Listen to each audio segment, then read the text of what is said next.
Valuation of goodwill का आज हम मेथड कर रहे हैं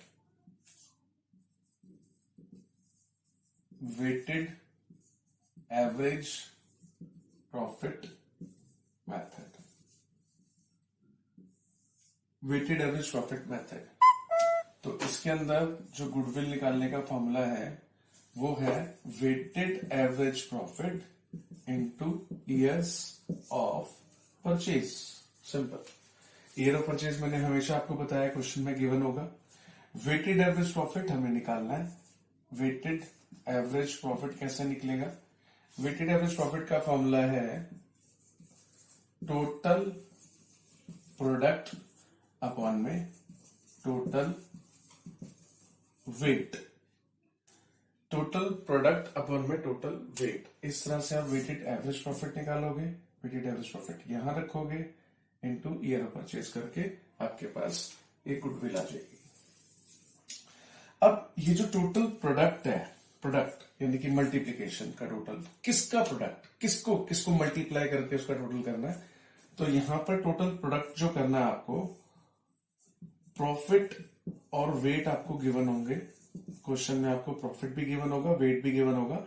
उसका जो आप प्रोडक्ट करोगे ना, प्रॉफिट को वेट से मल्टीप्लाई करके जो प्रोडक्ट आएगा उसका जो टोटल होगा वो रखना है यहां पर अपॉन में टोटल वेट। एक एग्जांपल करते हैं हम वेटेड एवरेज प्रॉफिट के ऊपर।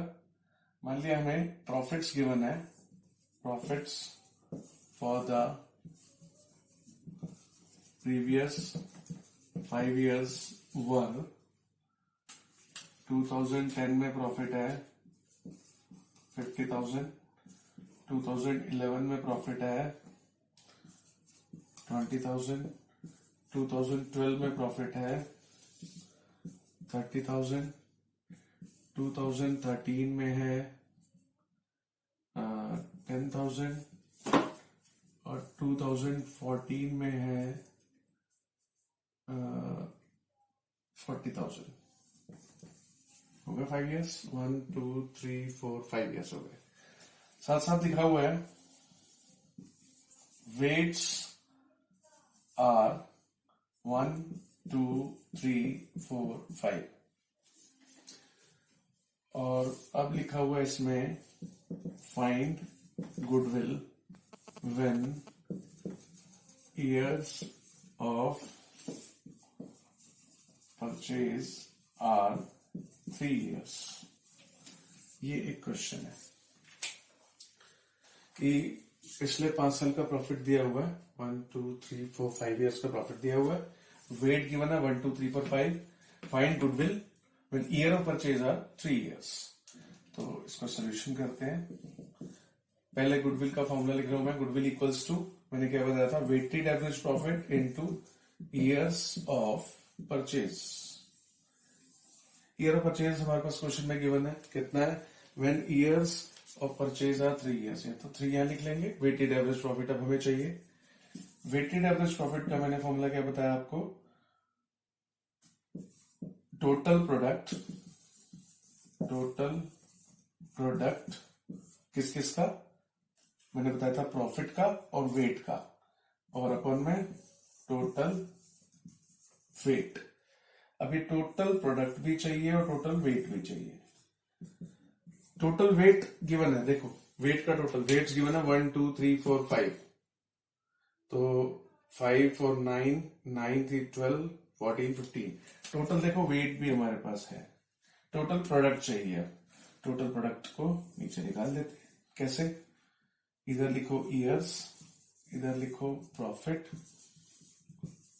वेट और प्रोडक्ट। ईयर्स 2010 प्रॉफिट है हमारे पास 50,000, 2011 प्रॉफिट है हमारे पास 20,000, 2012 प्रॉफिट 30, 2013 प्रॉफिट है 10,000, 2014 प्रॉफिट है 40,000। वेट हमें गिवन है 1 2 3 4 5। प्रोडक्ट आ गया, इनका प्रोडक्ट मतलब मल्टीप्लिकेशन 50,000, 22 40,000, 90,000, 40,000, 2 lakh. 50,000, 40,000, 90,000, 40,000 और 2 लाख. अब देखो हमें वेटेड एवरेज प्रॉफिट चाहिए ना गुडविल निकालने के लिए. वेटेड एवरेज प्रॉफिट कैसे आएगा? टोटल वेट, टोटल प्रोडक्ट अपन में टोटल वेट. टोटल प्रोडक्ट मिल गया आपको, ये टोटल प्रोडक्ट आ जाएगा जितना भी है, और टोटल वेट आपके पास है ही है 15. तो टोटल प्रोडक्ट कितना हुआ? टी 4,20,000. 4,20,000. तो आपके पास टोटल प्रोडक्ट आ गया, टोटल वेट भी है, ये आ जाएगा डिवाइड 28,000. वेटेड एवरेज प्रॉफिट आ गया 28,000. बस. तो अब आप गुडविल निकाल सकते हो. गुडविल का फॉर्मूला क्या है? एक बार से दोबारा लिख देता हूं मैं. Weighted average profit into years of purchase. Weighted average profit आपने निकाल लिया 28,000. ईयर ऑफ परचेज आपको क्वेश्चन में गिवन है 3. गुडविल आ गया आपके पास 84,000. वेटेड एवरेज प्रॉफिट मेथड के ऊपर पीएसडी 1 क्वेश्चन नंबर 13 देखो एक बार. क्वेश्चन में रीड कर रहा हूं. Find goodwill of a firm on the basis of 3 years purchase. Year of purchase मिल गया आपको. 3 years of purchase of the weighted average profit of the last 4 years. यानी कि 4 years का लिखा भी हुआ.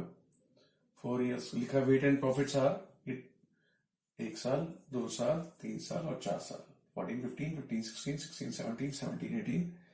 1,01,000 प्रॉफिट है. 15, 16 में 1,24,000 का प्रॉफिट है. 16, 17 में 1 लाख का प्रॉफिट है. 17, 18 में 1,40,000 रुपए का प्रॉफिट है. वेट 1, 2, 3, 4 गिवन है. ठीक है ना. सो वेट भी गिवन है और प्रॉफिट्स भी ये गिवन है. अब साथ में इन प्रॉफिट्स के साथ कुछ एडजस्टमेंट्स भी गिवन है. 4 एडजस्टमेंट्स है.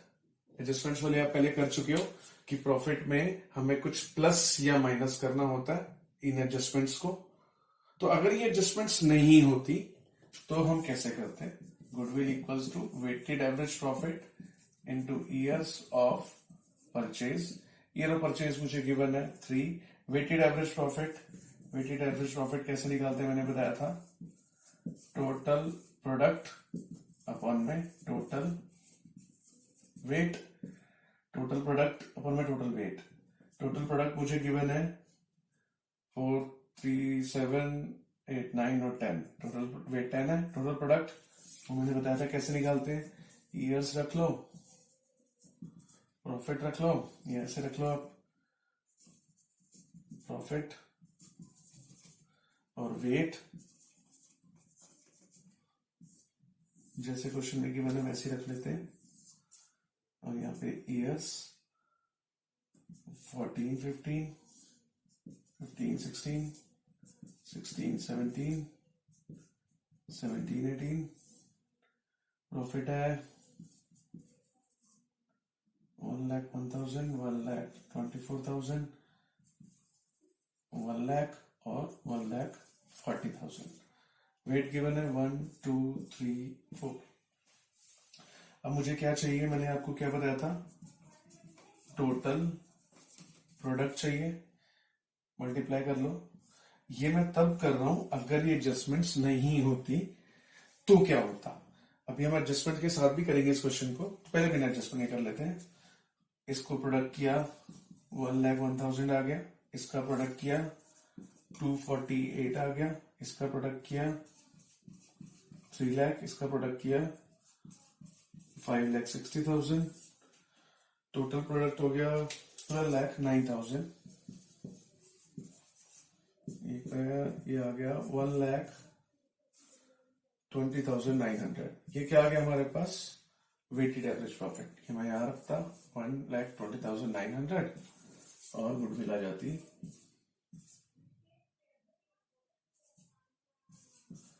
3,62,700. ऐसा हम पढ़ चुके हैं पहले कि अगर सिर्फ प्रॉफिट गिवन हो, वेट गिवन हो तो हम ये कर सकते हैं. बट इस क्वेश्चन में ये जो प्रॉफिट हमें गिवन है इसके साथ कुछ ना कुछ प्लस माइनस हमें करना है. ये इस प्रॉफिट के साथ प्लस माइनस करके प्रॉफिट निकल आएगा, आगे वही करना है, वेट निकाले, वेट रखेंगे, मल्टीप्लाई करेंगे, टोटल प्रोडक्ट वही होगा। बस इस प्रॉफिट को मुझे चेंज करना होगा, क्योंकि ये प्रॉफिट के साथ कुछ ना कुछ मुझे ये एडजस्टमेंट्स करनी है, प्लस माइनस करना है, इसलिए उसके बाद का प्रोसीजर सेम है। तो अब हम एडजस्टमेंट के साथ करते हैं। पहले एक बार एडजस्टमेंट मैं रीड कर रहा हूं। लिखा है 31 दिसंबर 2016 में, 31 दिसंबर 2016 मुझे बताओ यहां होगा, ये वाला ईयर होगा या ये वाला ईयर होगा, क्योंकि 2016 इसमें भी है, 16 इसमें भी है। तो ये 31 दिसंबर 2016 की जो बात कर रहे हैं वो किस ईयर की बात कर रहे हैं? 15-16 या 16-17? ये जो ईयर होते हैं, ये ध्यान रखना, ये अप्रैल से स्टार्ट होकर 31 मार्च एंड होता है, वही ईयर होते हैं ना। तो ये अप्रैल 2014 से 31 मार्च 2015, फिर 1 अप्रैल 2015 अगले दिन 31 मार्च को एंड हुआ, फिर अगला साल शुरू हो गया 1 अप्रैल 2015 से 31 मार्च 2016। 1 अप्रैल 2016 शुरू हुआ, 31 मार्च 17 एंड होगा। तो ये जो 31 दिसंबर 2016 है वो इस ईयर में आएगी ना, क्योंकि तो 31 मार्च तक 2016 एंड हो गया। तो 1 अप्रैल 2016 स्टार्ट हुआ, अप्रैल मई जून जुलाई अगस्त सितंबर अक्टूबर नवंबर दिसंबर जनवरी फरवरी मार्च, तो ये ईयर, तो ये जो 31 दिसंबर 2016 की एडजस्टमेंट है वो इस ईयर की बात कर रहे हैं। आगे बढ़ते हैं।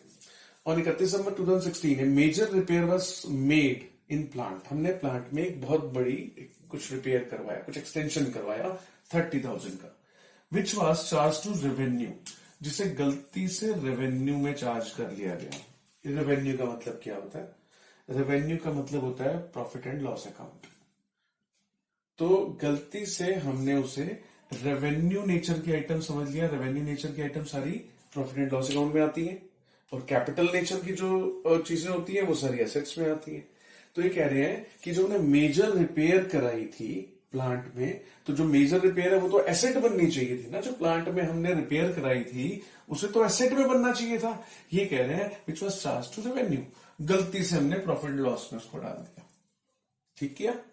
गलत किया, क्योंकि जब भी प्लांट में कुछ एक्सटेंशन, कुछ एसेट खरीदी जाती है, उसको कभी भी रेवेन्यू में ट्रीट नहीं किया जाता, उसे एसेट बनाई जाती है। लेकिन अब ये गलती तो हो गई। फिर ये कह रहे हैं कि the said sum is agreed to be capitalise, बाद में उन्होंने एग्री किया, नहीं से तो कैपिटलाइज करना था, मतलब एसेट माननी थी। तो ये गड़बड़ हो गई। किस ईयर में ये गड़बड़ हुई?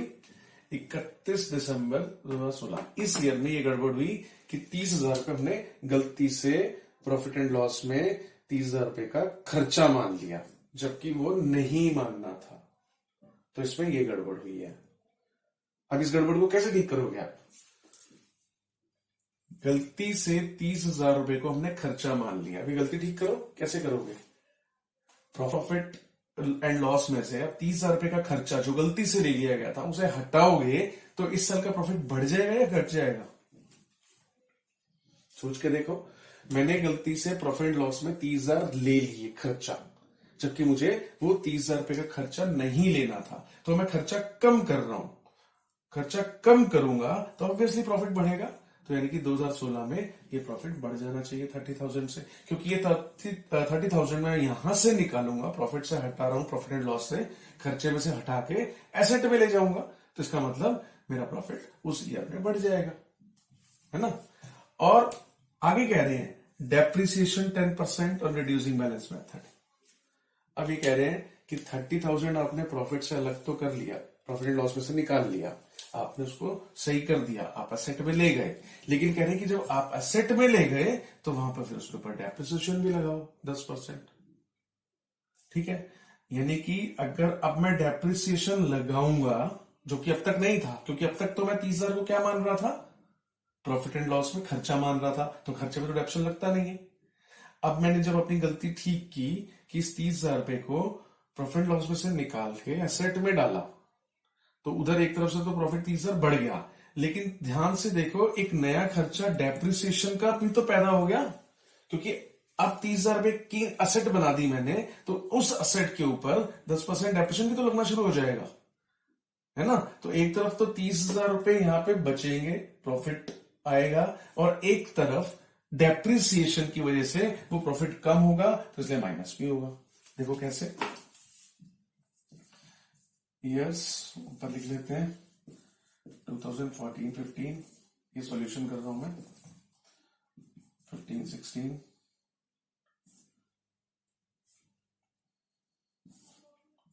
16-17, 17-18, बस इतने ही है ईयर्स। और प्रॉफिट हमें गिवन है 1,01,000, 1,24,000, 1,00,000, 1,40,000। तो इस प्रॉफिट में, इन प्रॉफिट्स में कुछ करेक्शंस करनी है। तो पहले, सबसे पहले जो इसमें लिखा था, मैंने आपको बताया कि गलती से 30,000 रुपये हमने प्रॉफिट लॉस में एक असेट ली, असेट को गलती से प्रॉफिट लॉस में खर्चा मान लिया मैंने, तो वो खर्चा वहां से हटाऊंगा तो ऑब्वियसली उस ईयर का प्रॉफिट बढ़ेगा। तो इस ईयर का प्रॉफिट 30,000 रुपये से बढ़ जाएगा। ठीक है, अब यहां पर 30,000 रुपये प्रॉफिट बढ़ तो गया, लेकिन इसकी इस साल में एक नया डेप्रिसिएशन नाम का खर्चा भी तो पैदा हो गया, क्योंकि 30,000 रुपये जो हमने गलती से प्रॉफिट लॉस में चार्ज कर दिया था खर्चा, तो वहां से वो हटाया, एसेट में ले गए। तो जब हटाया तो प्रॉफिट, पीएनएल से हटाया तो प्रॉफिट बढ़ गया, लेकिन उसको एसेट में दिखा दिया। एसेट में दिखाया तो वहां 10% डेप्शन लगाना पड़ेगा, डेप्शन से फिर अभी प्रॉफिट कम भी होगा। तो डेप्शन कितना, 30,000 का 10%, और सॉरी ये 31 नहीं है, 1 दिसंबर है, तो कितना महीने का डेप्शन लगा, दिसंबर, जनवरी, फरवरी, मार्च, 4 महीने का डेप्रिसिएशन। 4 महीने का डेप्रिसिएशन हो गया 1,000 रुपए। तो 1,000 रुपए का एक नया यहां पर खर्चा भी हो गया इस साल में। समझ में आया? फिर से सुन लो, 30,000 रुपए पीएनएल से खर्चा हटाएंगे तो प्रॉफिट बढ़ जाएगा, लेकिन एक नया खर्च, क्योंकि इसको असेट दिखाएंगे, असेट दिखाने से उस पर डेप्शन का एक नया खर्चा पैदा हो गया, जिसको हमने यहां से माइनस करना पड़ा। ठीक है, एक तरफ प्रॉफिट बढ़ा इसकी वजह से, और डेप्रिसिएशन की वजह से प्रॉफिट कम हो गया। अब ये जो डेप्रिसिएशन है, इसका इफेक्ट यही नहीं, आगे के आने वाले जितने भी ईयर्स है उस पर भी पड़ेगा। क्यों? क्योंकि ये है रिड्यूसिंग बैलेंस मेथड, ये लिखा है यहां पर, डेप्शन at the rate of 10% per annum on reducing balance method. Reducing balance method का मतलब, इस साल 30,000 के ऊपर 1,000 रुपये डेप्शन लगा, क्योंकि कम मंथ्स का था, 29,000 बचा। अगले साल इस बैलेंस के ऊपर 2,900 रुपये डेप्शन लगेगा। रिड्यूसिंग बैलेंस मेथड अगर आपको याद हो, उसमें क्या होता था, जो बैलेंस बच के आता था, जैसे 30,000 में इस साल तो 1,000 डेप्शन लगा, बचा 29,000, अगले साल इस बचे हुए बैलेंस के ऊपर 29,000 के ऊपर 10%, 2,900, तो ये डेप्शन है। तो ये फर्स्ट एडजस्टमेंट के इफेक्ट थे। ये फर्स्ट एडजस्टमेंट हो गई। अब आते हैं सेकंड एडजस्टमेंट पे। सेकंड एडजस्टमेंट क्या कह रही है, इसमें लिखा है कि closing stock for the year 15-16 यानी कि इस साल की बात कर रहे हैं। 15-16 में जो क्लोजिंग स्टॉक था वो over value, closing stock over value हो गया 12,000 से। इस साल में क्लोजिंग स्टॉक 12,000 से ज्यादा दिखाया जा रहा है गलती से। इस गलती को ठीक करना है। अब आपको पहले यह समझना होगा कि क्लोजिंग स्टॉक को ओवर वैल्यू करने से, ज्यादा दिखाने से प्रॉफिट पे क्या असर हुआ होगा। प्रॉफिट बढ़ गया होगा, बढ़ के दिख रहा होगा या घट के दिख रहा होगा। इसके लिए आपको सोचना है कि क्लोजिंग स्टॉक कहां आता है। क्लोजिंग स्टॉक डेबिट की आइटम है कि क्रेडिट साइड की आइटम है? सोच के देखो, क्लोजिंग स्टॉक एक क्रेडिट साइड की आइटम है। आपने जब पिछली क्लास में trading account and P&L account बनाया था तो याद करो, क्लोजिंग स्टॉक यहां दिखाते थे हम क्रेडिट साइड पे। इधर सारे खर्चे वर्चे होते थे, इधर सारे प्रॉफिट होते थे, तब जाके यहाँ नेट प्रॉफिट आता था ना। तो खर्चे बढ़ने से प्रॉफिट घटता है, और इधर की चीजें अगर बढ़ती हैं तो प्रॉफिट बढ़ता है। तो क्लोजिंग स्टॉक के बढ़ने से ये प्रॉफिट बढ़ जाता है, क्योंकि क्रेडिट साइड के आइटम्स बढ़ने से प्रॉफिट बढ़ता है। तो यहां पे कह रहे हैं कि क्लोजिंग स्टॉक इस साल में ओवर वैल्यू हो गया, यानी कि बढ़ा के दिखाया तो प्रॉफिट इस साल में गलती से बढ़ गया होगा। ओवर वैल्यू होना, गलती से ओवर वैल्यू हो गया, यानी कि प्रॉफिट बढ़ रहा है। तो सही करने के लिए हम क्या करें, यहां पर प्रॉफिट को कम कर देते हैं 12,000 से। अब फिर से एक बात ध्यान रखना, ये जो क्लोजिंग स्टॉक की एडजस्टमेंट है, इसका इफेक्ट अगले साल भी पड़ने वाला है, रिवर्स इफेक्ट पड़ने वाला है। क्यों? उसकी वजह यह है कि एक साल का क्लोजिंग स्टॉक, इस साल का क्लोजिंग स्टॉक अगले साल का ओपनिंग स्टॉक बन जाता है। अगर एक साल, इस साल में क्लोजिंग स्टॉक की वैल्यू बढ़ के दिख रही होगी तो ऑब्वियस सी बात है कि वो अगले साल, एक साल का क्लोजिंग स्टॉक अगले साल का ओपनिंग स्टॉक बनेगा, तो वो अगले साल का ओपनिंग स्टॉक भी बढ़ के दिख रहा होगा, है ना। तो जो एडजस्टमेंट आपने इस साल की है, उसकी उल्टा एडजस्टमेंट आपको अगले साल में भी करनी पड़ेगी, क्योंकि इस साल में क्लोजिंग स्टॉक बढ़ के दिख रहा है तो अगले साल में ओपनिंग स्टॉक बढ़ के दिख रहा होगा। क्लोजिंग स्टॉक प्रॉफिट को बढ़ा के दिखा रहा है, कम कर दिया, अगले साल ओपनिंग स्टॉक लॉस दिखा रहा होगा तो उसको हटाएंगे तो प्रॉफिट बढ़ाएंगे। यानी कि जब भी क्लोजिंग स्टॉक की एडजस्टमेंट आएगी, आपने जो भी एक साल के लिए जो भी करना है, उस साल में 15-16 में क्लोजिंग स्टॉक ओवर वैल्यू था, हमने कम कर दिया सोच के, अगले साल उसका रिवर्स इफेक्ट जरूर लेना है। समझ में आ गया? क्यों? क्योंकि इस साल का क्लोजिंग स्टॉक अगले साल का ओपनिंग स्टॉक बन जाता है। तो यहां लिख भी देंगे क्लोजिंग स्टॉक ओवर वैल्यूड था, ठीक है। तो इसके दो इफेक्ट यहां हो गए। उसके बाद ये एडजस्टमेंट हो गई। अगली एडजस्टमेंट है मैनेजमेंट कॉस्ट 24,000 एनुअल है, हर साल 24,000 यहां भी माइनस, मैनेजमेंट कॉस्ट हर साल 24,000 माइनस करेंगे। ये एडजस्टमेंट भी हो गई। नेक्स्ट एडजस्टमेंट है 15-16 में एक हमने मशीन जो बुक वैल्यू 10,000 की थी, यानी कि 10,000 की मशीन, 15-16 की बात कर रहे हैं इस ईयर की, तो 10,000 रुपए की एक मशीन वॉज सोल्ड 11,000। 10 की बुक वैल्यू, जिसकी मशीन की वैल्यू 10,000 थी, वो मशीन 11,000 में बेची, no problem. But the proceed का मतलब सेल वैल्यू, जो उसका सेल का अमाउंट यानी कि जो 11,000 था, वर रॉन्गली टेकन टू P&L, गलती से P&L में डाल दिया। क्या मशीन 10,000 की बेचकर 11,000 रुपए की जो हमने मशीन बेची 10 की 11 में, क्या पूरा 11,000 P&L में आना चाहिए एज ए प्रॉफिट? नहीं आना चाहिए। हाँ, 10,000 की मशीन 11,000 में बेची है, 1,000 प्रॉफिट जरूर आना चाहिए, लेकिन इन्होंने 1,000 नहीं डाला, ये कह रहे हैं पूरा का पूरा 11,000। प्रोसीड का मतलब पूरी वैल्यू, 11,000 की 11,000 वैल्यू गलती से P&L में प्रॉफिट मान ली। अब उसको कैसे ठीक करें? गलती कितने की है? 11,000 रुपए की है? नहीं, 10,000 रुपए की, क्योंकि 11,000 में से 10 की चीज 11 में बेची है तो 1,000 प्रॉफिट तो आना ही था, लेकिन इन्होंने गलती से 11 का 11 डाल दिया, यानी कि 10,000 एक्स्ट्रा प्रॉफिट डाल दिया। किस ईयर में? 15-16 में। तो 15-16 में 10,000 एक्स्ट्रा प्रॉफिट जो डाल दिया उसे हटा देंगे, 10,000 रुपए, ये प्रॉफिट इसका भी ठीक हो गया। अब हमारी सारी एडजस्टमेंट्स हो गई। ये जो रियल प्रॉफिट था उसमें सारी एडजस्टमेंट प्लस माइनस कर लिया। अब यहां पर प्रॉफिट निकाल लेते हैं, कितना आएगा। 1,01,000 में से 24 माइनस होते हैं तो 77,000। इसके अंदर माइनस हो गए 1,24,000 में से 24 गए 1 लाख बचा, 1 लाख में से 10 गए 90 बचा, 80 यानी कि 78,000 प्रॉफिट हो गया। यहां पर 1 लाख प्लस 30 130, 142 में से गए 141, 141 में से गए 24, 1,17,000, और यहां पर प्रॉफिट 1,40,000 में से 24 गए 1,16,000, 1,13,100। तो इस तरह से ये हमारे पास प्रॉफिट आ चुके हैं एडजस्टमेंट के बाद। वेट हमारे पास है 1 2 3 4, प्रोडक्ट आ गया 77,000, 1,56,000, 3,51,000,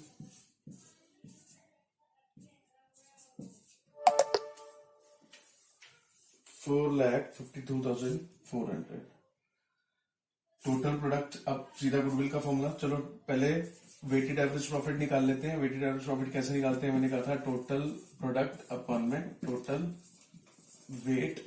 टोटल प्रोडक्ट आ गया 10,36,400। टोटल वेट है हमारे पास 437 और ये 10।